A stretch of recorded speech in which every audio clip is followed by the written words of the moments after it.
Hi, it's Ohio Terran. It's been a few years. But anyway, I last worked on my TRS-80 Model 3 and got it up and running really well. There's a few things I want to still do to it, but haven't had really the time lately.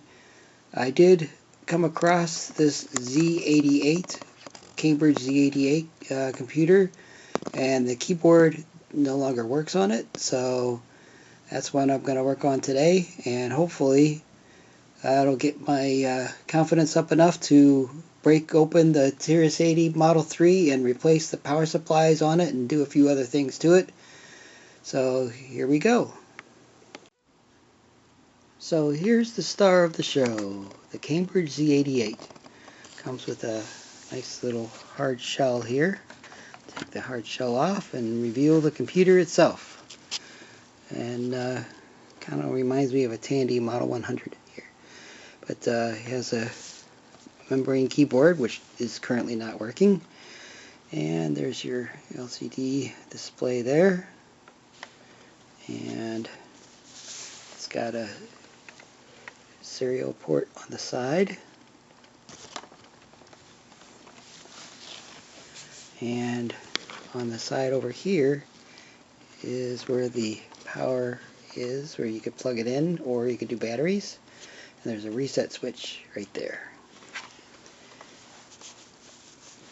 And it has all the little hotkeys, like on and off is press both shift keys. But today we'll be replacing the membrane keyboard. Here's the back of it. It's got a little, here's where the batteries go. It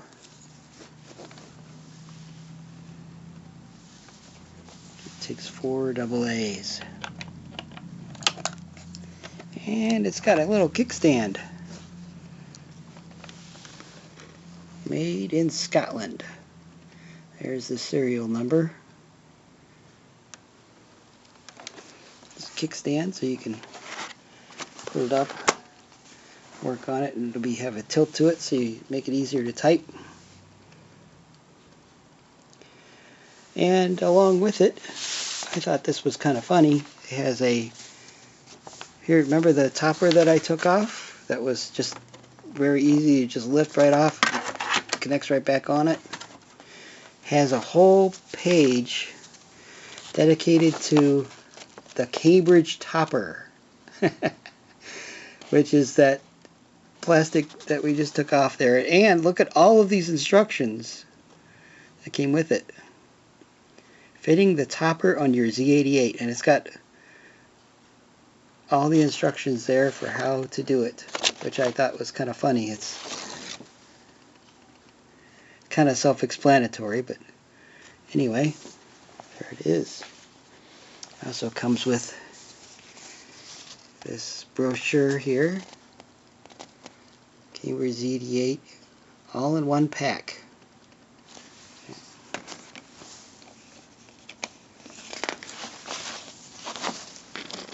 The small computer with big connections. Wow. You can connect it through the serial to your, I guess, through your Macintosh or your any other PC. And we're gonna, hopefully I'll be trying that after I get the keyboard working. And also comes with a rather thick user guide. Look at that thing. It's quite a few pages here. Let's look at the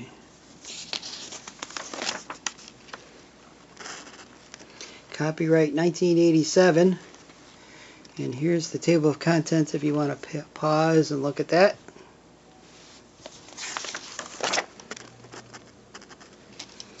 Getting started.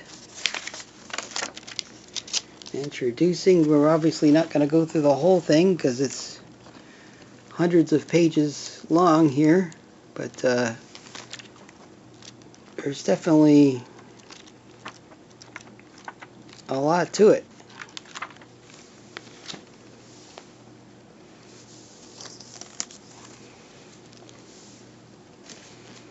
And we also have this that came with it.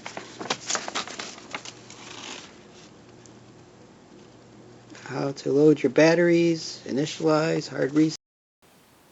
So sorry about that, my camera died on me there. So anyway, we were looking at the instruction sheets here. And let's talk about the hard reset on the side there, and also the way to put in RAM packs, just the contrast, etc. So anyway, I also wanted to show this rather interesting book. There's a lot of literature on this little computer here, but book on Z88 computing by Ian Sinclair. It has a copyright date of 1988. Here's the table of contents. And, pause and look at those. Yeah, it's a rather thick book again, talking about all the different built-in applications and things you can do to program on it in BASIC and connect with other computers. And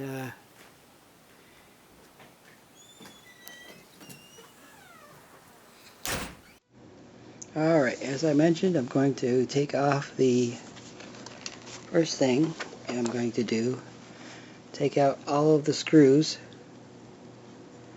and take it completely apart. And then we have right here the replacement membrane keyboard. I'll go in here. One thing I wanted to note while taking the screws out is there are some hidden screws. There's two feet that were here and here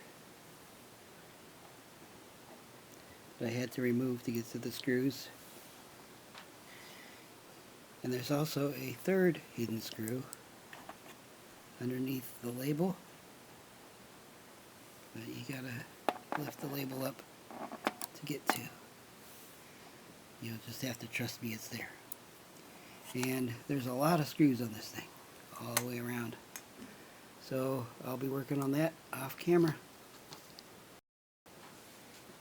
Alright, all 11 screws, that's right, 11 of them have been removed, and now we will take this apart. I will need both hands for that. So here we go. Alright, I flipped it over, and now with all the screws removed, the bezel can come off very easily like that. Here's the LCD display connected with that ribbon. Have to be really careful with that. And here you can see the two ribbons for the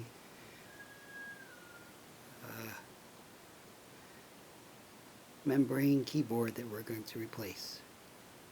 So I'm going to disconnect those two ribbons very carefully and remove the old membrane keyboard.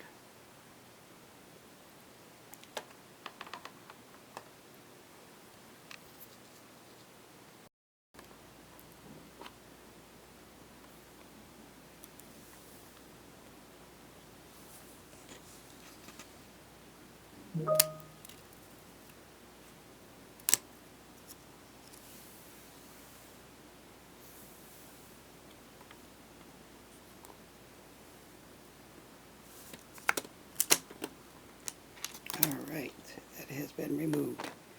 I will take the rubber part off and put on the new one. Just wanted to show the inside of this machine. Here's the 3 ports that we mentioned earlier where you can insert the cartridge for the ROM, expansion ROM. Here is the Z80. Speaker there. There's the motherboard. Neat little machine. Here I removed the plastic backing, and here is the old membrane keyboard. Got to remove that from the rubber.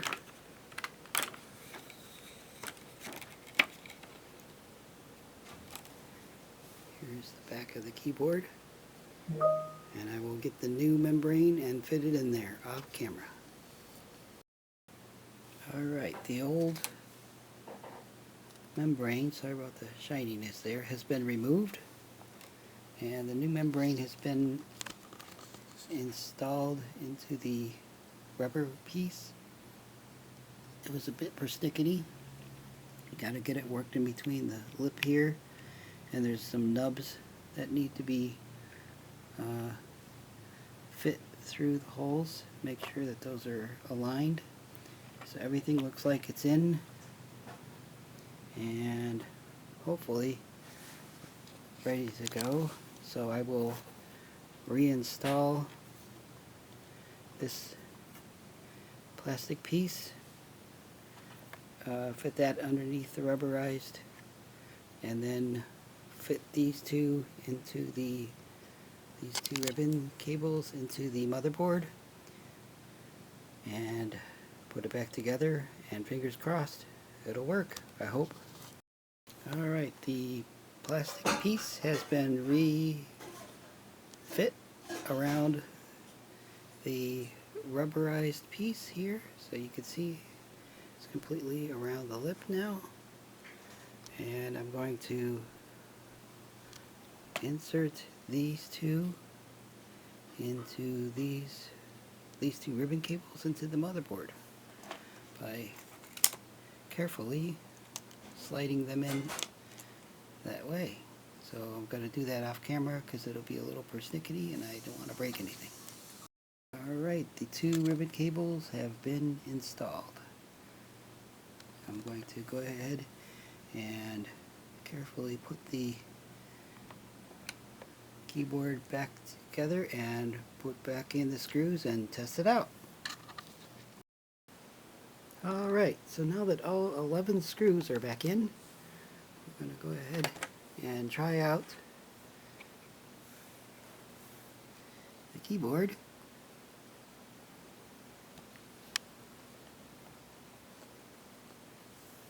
And as we can see here, the keyboard is working as expected. Let's go ahead and put it into basic mode.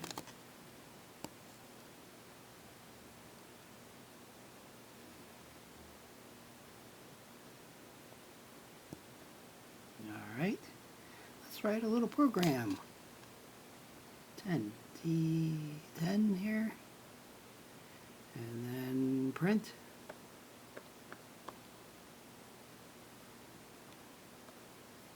Ohio Terran.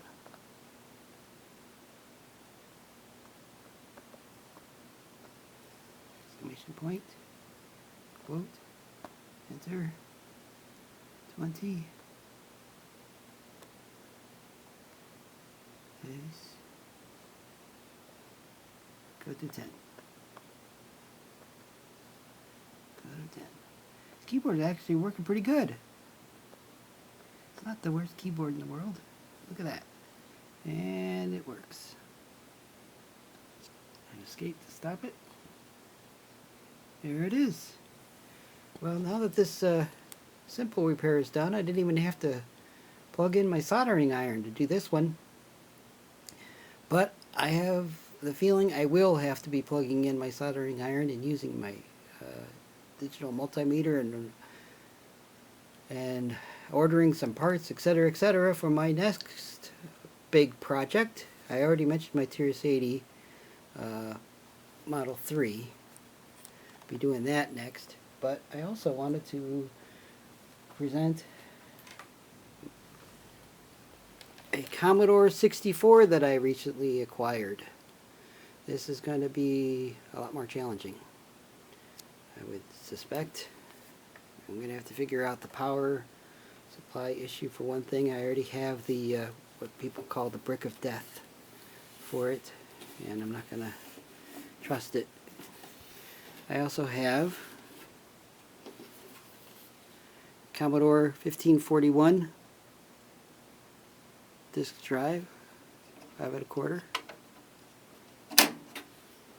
And I also have another Commodore.